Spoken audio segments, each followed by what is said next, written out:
último ano, hopi tem interesse para a história de Aruba e Sakiko, of com nos antepassados não abiba na Aruba. Sin embargo, den rancho tem forno hopi especial, o forno de calqui. Também tem sua história. O forno aqui está seguro datado, segundo documentação, foi de 1892.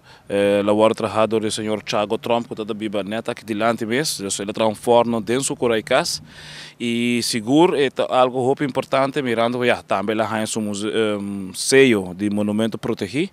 Mas o ponto de sua cadeia está com ela funge também como criação de material que é calqui, que é material básico que o mestre ora bota trabalhando casa de pedra e fora a casa que tem a ver com pedra não branco, pedra não de caliche, pedra de calqui. Agora o forno está de processo de reconstrução para assim é que dá vivo, mirando que no passado Aruba estava onde isla não com aqui mas hopi calqui. A restauração aqui, o mesmo vai dar não vista melhor com o forno agora construir, mas também agora que nós vai conservar para que quede intacto, ou de sua forma original, e essa aqui segura um momento, muito importante para nossa gerência imaterial de Aruba, isso aqui está seguro algo como mês por sadige, so Aruba na Aruba aqui uma hopi calqui. Então nós podemos que nós podemos leinan com a bing for de 18, 20, 18, 30 em caba,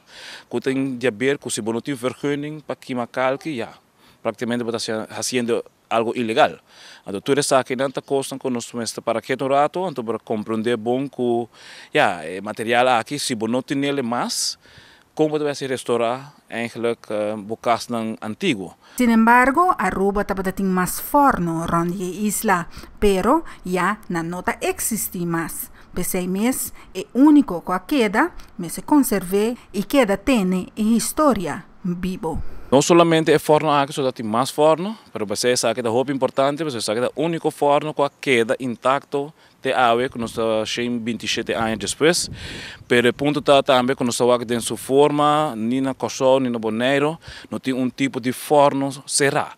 Dus na boneiro, bota nanta aqui uma calque abrir, Aruba também bota aqui uma calque abrir. Se você mapa na ambiente, bota ponto calque na norte canto de Aruba, pero também nanta aqui uma calque ribaref, nanta aqui uma calque diferente que vem de porção chiquito.